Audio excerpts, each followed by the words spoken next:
Reuters, U.S. stock futures pointed to a higher opening on Tuesday on the prospect of talks between North Korea and the United States and increasing resistance to President Donald Trump's Euro trademark's proposed metals tariffs.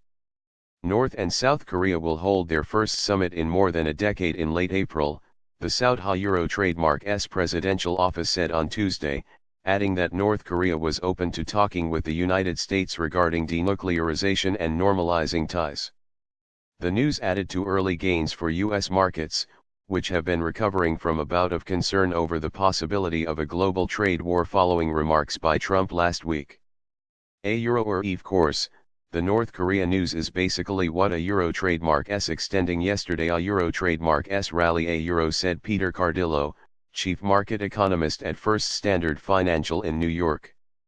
A Euro or a Euro trademark's also a lot of pressure regarding the tariff, not only GOP, trading partners but also many business leaders in the United States a Euro.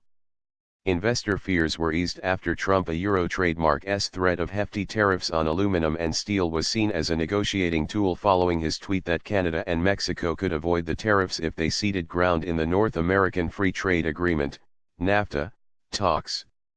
Top U.S. Republicans, including House Speaker Paul Ryan, urged Trump on Monday not to go ahead with the tariffs.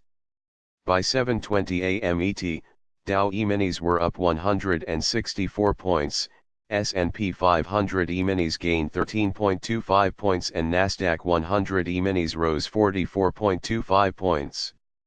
The U.S. Department of Commerce is scheduled to release factory orders data for January, which is expected to show a 1.3% fall, compared with an increase of 1.7% in the previous month. The data is expected at 10 a.m. ET.